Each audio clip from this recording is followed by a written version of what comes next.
Hello and welcome back to Algebra 1 with Miss Betsy. Today we're going to be discussing how we solve word problems that involve simple interest.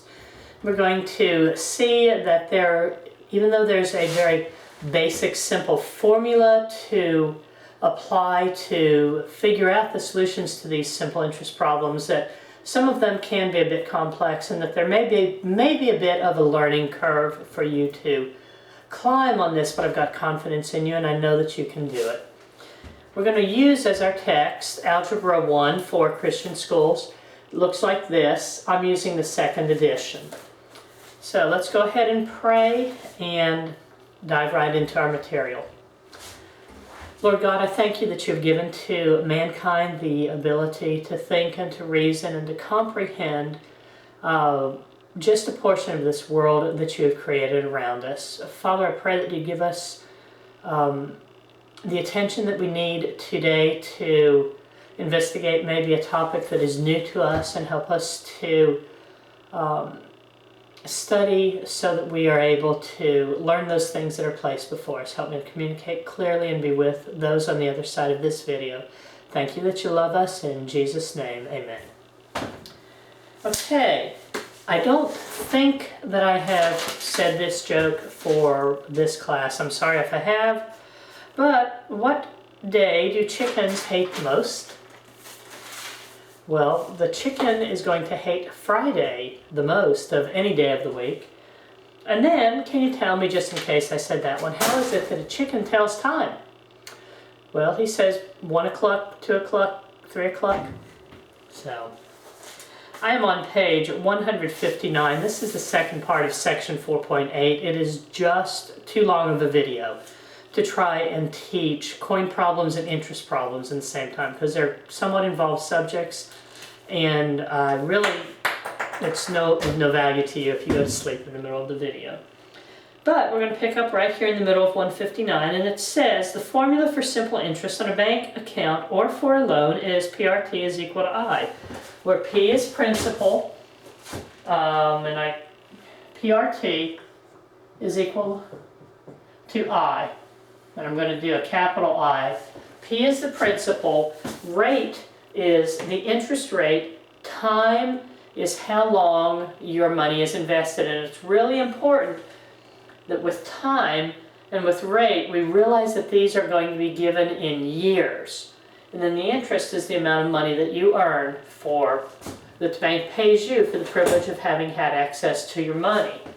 So let's write over here that rate and time are given in years.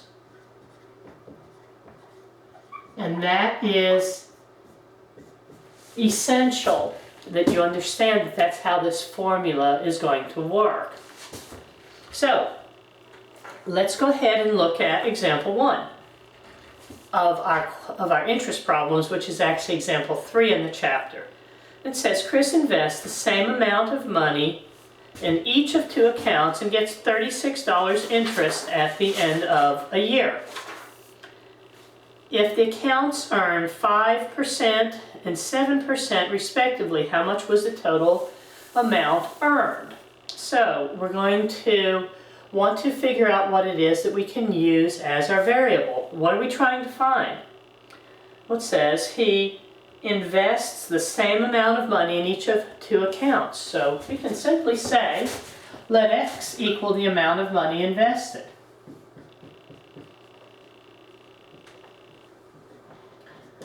The amount of money invested. Now, we want to set up a chart that is similar to coin problems, I guess, in that we're setting up a chart that has all of the pieces of information. And we're going to say that principal times rate times time is equal to interest. So we're going to have 4 columns here.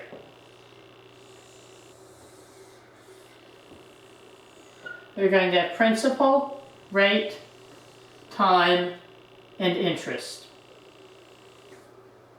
So let's just split it this way.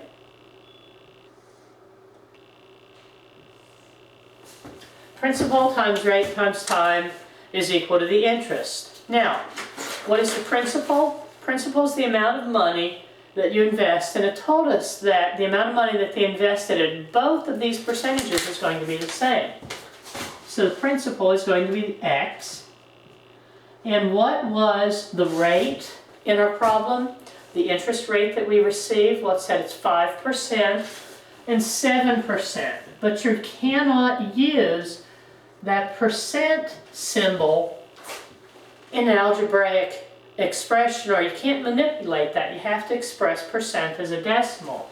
So you have to remember that 5% is the same as 0.05. It's 5 hundredths.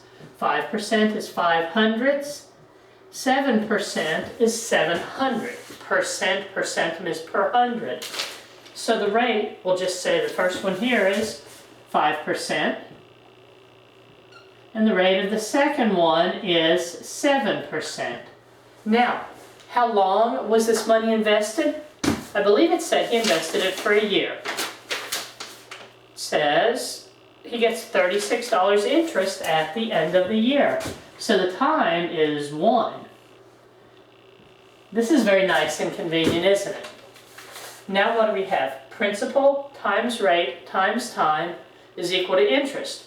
We don't know how much interest we got on each of these two separate accounts, but we know a formula that tells us what the interest is, which is principal times rate times time. And we can move those around. Remember, multiplication is commutative, so we have x times 0.05 times 1.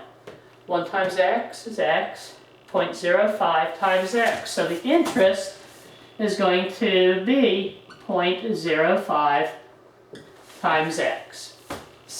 Similarly here, x times 0.07 times 1 is 0.07x.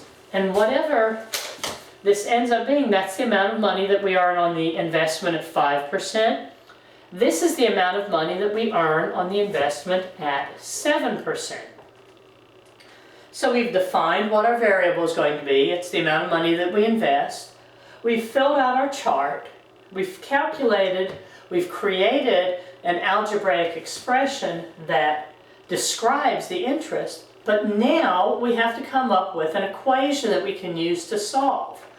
So you go back to your book and it says they get $36 interest at the end of the year. Well, if you have money invested in two different accounts, how do you figure out the total amount of interest? Well, you have the interest in the first account,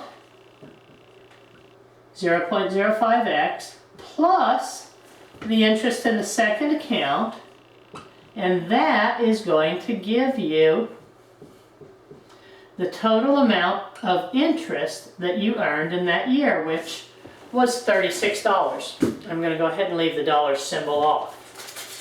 This is our expression. 500x plus 700x is equal to 36. Now we have here an equation that includes a decimal number, two decimal numbers. To clear the equation of decimals, when those decimals are hundredths, what are we going to do? We're just going to multiply both sides of this equation by 100.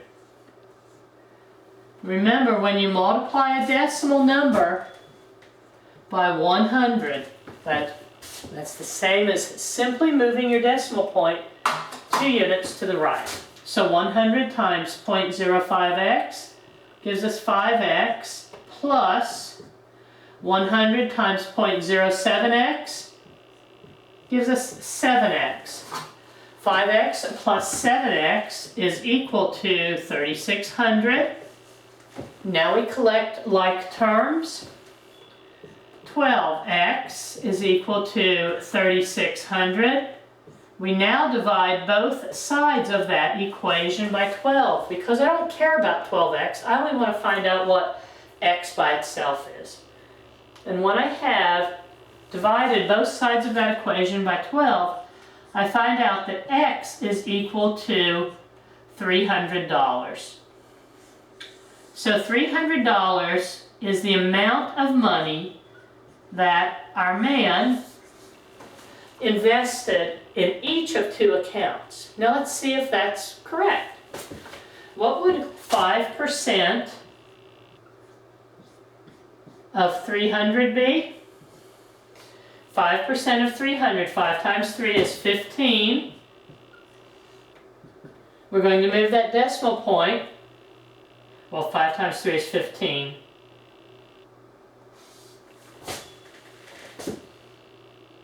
You have the extra zeros. You move the decimal point over when you multiply. Ends up with $15. You can write this multiplication out. I'm not going to show you. 7%, 7 times 300. 7 times 3 is $21. And there we have a total of $36 in interest earned on this man's investment of a total of $600. So this is a basic example of how you use the formula for simple interest, which is principal times rate times time. Now, let's go ahead and look at a problem that is a good bit more involved.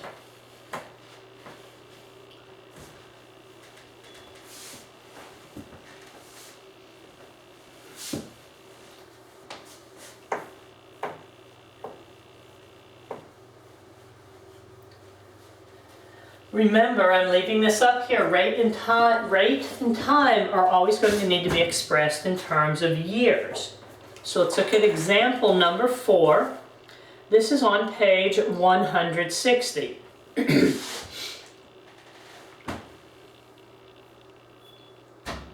Robert borrowed $500 at a simple rate of 6%. That means they're just talking about simple interest, as opposed to compound interest. Compound interest is where you earn interest on interest, but we're not going to be talking about compound interest here in Algebra 1.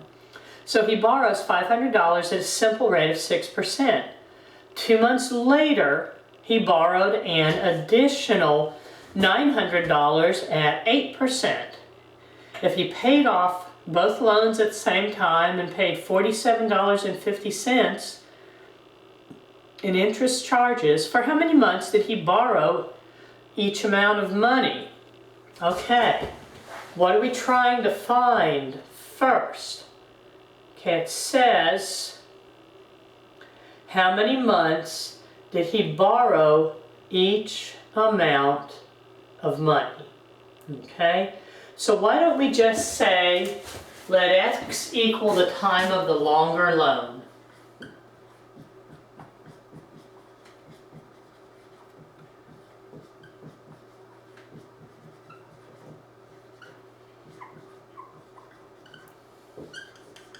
This can be the hardest part of, in my opinion, of working on these word problems, is figuring out what are you going to have x be equal to.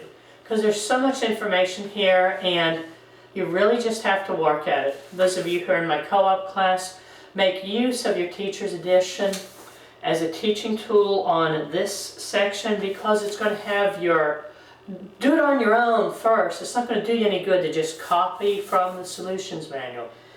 But you have some really good teaching tools available to you by just looking and saying, okay, how did they get these values here? How did they come up with x is the time of the longer loan and x minus 1/6 is the time of the shorter loan? Invest some time and you can gain a whole lot of information in this section and in 4.9 and 4.10 just for making good use of your teacher's manual. Okay, so x is going to be the time of the longer loan. Now, how long is the shorter loan? Well, it says 2 months later he borrowed some more money. So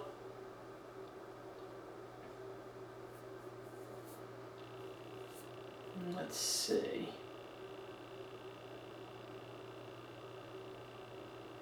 Okay, I lost my train of thought, sorry.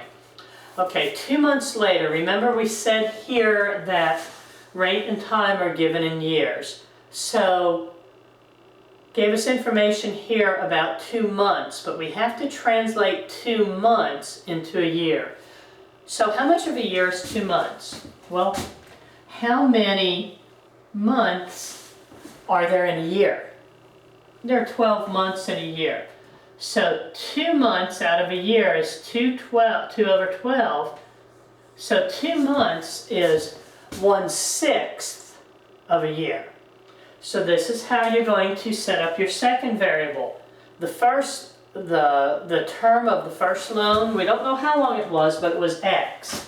We do know that the second loan, he had that money invested for 1/6 of a year less. So we're going to say let X minus 1/6 equal the length of the shorter loan. Okay, don't turn me off here. Pause it, rewind it, see if you can understand where X is going to be the bigger amount of time, because we can subtract 1/6 of a year, because he says this was invested for 2 months less than. 2 months less than the longer term loan was, and we had to convert that 2 months into a year, and 2 months is 1/6 of a year. So now what we want to be able to do is go ahead and fill out a chart, fill out our table. We have principal times rate times time is equal to interest. And let's see what we can figure out here. Now this is the guy who's borrowing. First he borrows $500, then a couple of months later he borrows $900. He's not being careful to watch his expenditures, because he's having to pay extra money to borrow this money here. So first he borrows $500. That's the principal. Let me go ahead and do this. He borrows $500. And what's the rate that he has to pay for this? He says he borrows it at 6%. What is 6%? 6% is 6/100ths, 0.06. That's his rate. Now how long does he borrow that money for? We don't know, but we said that was going to be let X. X is the amount of time that he borrows his money for. Now, how are we going to come up with an expression for interest? Well, interest is equal to principal times rate times time. So I'm going in principal times rate, 500 times 0.06. I'm just going to put the decimal first. 0.06 times 500 times X. You can write this in whatever order you want to. But I'm going to put the 0.06 there, because that will help us maybe make our equation make a little bit more sense. $500, 6% rate, the longer term of X, principal times rate times time is equal to interest. Then he gets in trouble, and 2 months later he borrows more money. This time he has to borrow almost twice as much, and he has to pay a higher interest rate. Instead of paying 6%, he's paying 8%, which is a huge increase. So he's paying 8%, but at least he's not borrowing that money for as much time, because he's going to pay this money back, ideally at the same time. How long did he borrow it? X minus 1/6 of a year. What's the interest rate? Principal times, rate times time. Principal times rate times time is going to give us the interest. Again, I'm going to go ahead and put this interest rate first. 0.08 times 900 times X minus 1/6. Wow. Okay. We now have our chart filled out. Borrow 900 at 8% for 2 months less than the first one. Borrow 500 at 6% interest for the longest amount of time. We still don't have enough information here to come up with an equation, so I look back at this word problem again. He paid off both the loans at the same time. He paid $47.50 in interest charges. So what do we have? We have the interest on the first loan, 0.06 times 500 times x, plus the interest on the second loan, 0.08 times 900 times x minus 1/6 is equal to $47.50. That's how much money it cost him to borrow $1,400 over a period of time. Same sort of problem that we've been dealing with. We have an equation that contains decimals. We cannot have those decimals in there. We want to eliminate them by multiplying both sides of this equation by 100. Because the decimal number that we have here, these are all hundreds. 600s, 800s, 50 hundredths. So we're going to multiply both sides of the equation by 100.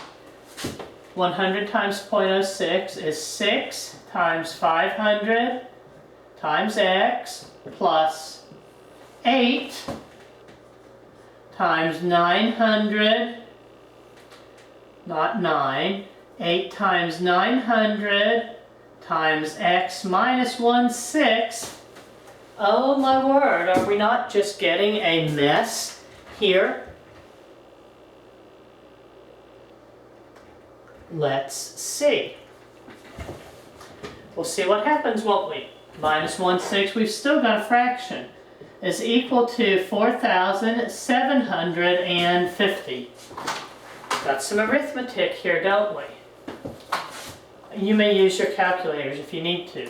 6 times 500 is 3,000. X plus 7,200 times the quantity x minus 1/6. I want you to be really careful here. Matter of fact, I'm going to erase this and write this one in red, because this would be a really easy place to forget to distribute, because you're taking 7,200 times the quantity x minus 1/6, which means you're going to need to distribute here, is equal to 4,750. 3,000x plus 7,200x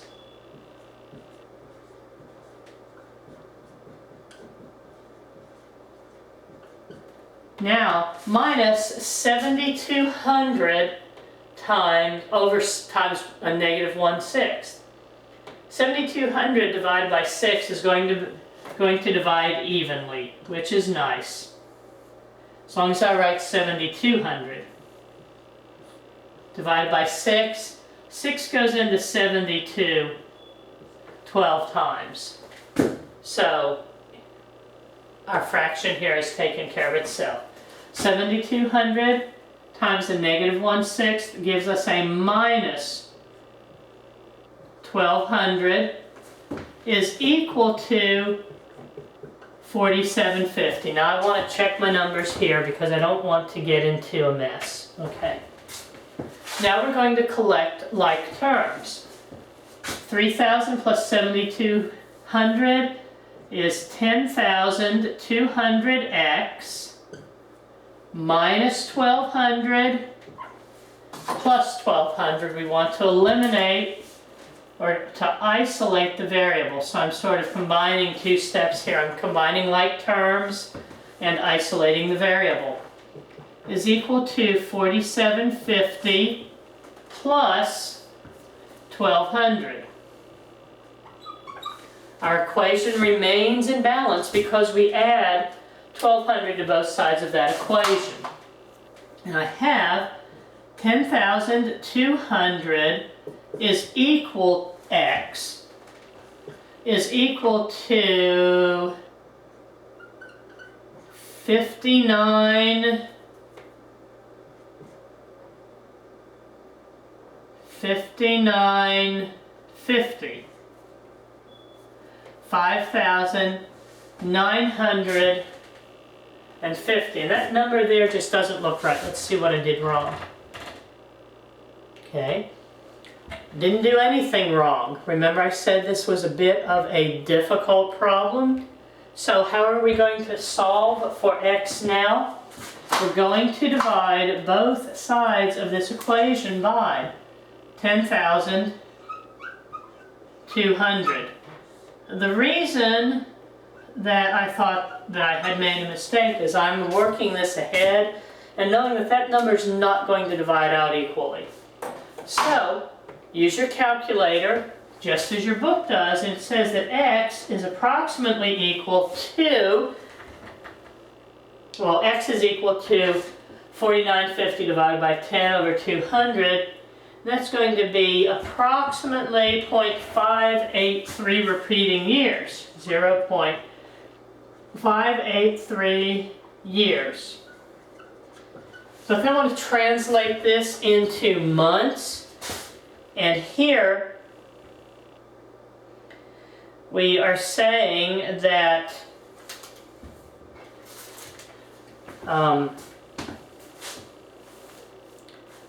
you have 12 times, okay, this is a really, really long video. This is the answer they come up with. This is how long he's borrowed it. That's awful close. 0.583 repeating, that's a little bit more than half a year. 6/10 of a year, maybe we're getting to be about 7 years. Maybe we're getting, 7 years, about 7 months. And then 7 minus an additional 2 months, so you have 7 months is going to be the term of the longer loan. 5 months is going to be about how long he borrowed the second amount. So right here is an example of what, in all honesty, frustrates teachers, it frustrates your parents, and it frustrates the kids a little bit because they're giving you a rather involved problem and then they're not giving you a really good solution. They are getting you accustomed to what's going to happen as you keep moving out more into the real world. Also, as you move up into some higher levels of math, you're going to get some problems where they don't work out just real quickly and neatly. The word problems that you've been working out where everything is exact, those problems have been artificially manipulated for you so that you can come up with a real reasonable answer. But here, half of a year, 0.5, 5/10 of a year, half a year is 6 months. This is 8/10 of a year, so it's going to be close to 7 months. Since he borrowed the second amount of money 2 months after he borrowed the first amount of money, that he's going to have borrowed that money for about 5 months. If you were actually working this problem and you had this weird decimal number here, I prefer that you convert that as they did into approximately 7 months and approximately 5 months. But this is okay. Just try and but how many people do you know who go around and say, "Oh, well, we're 58% of the way through the year. We're 58/100ths of a year into our calendar." Nobody does here. Instead, it's been about 7 months. So go back, watch this video again to understand where we were coming up with the rates, where we were coming up with an expression for interest, where we multiplied both sides of the equation by 100, where we had to distribute with the 1/6, where we finally got down to where we had this really unfriendly looking answer. And then be encouraged, because when you go back and do your word problems in your book, the majority of them are not going to be as bad as this. Hang in there, guys. I know you can do this. Shoot me a text, send me an email if you need to, but shoot me a text or call me if you need help, or ask me some questions on Friday. I'll see you later.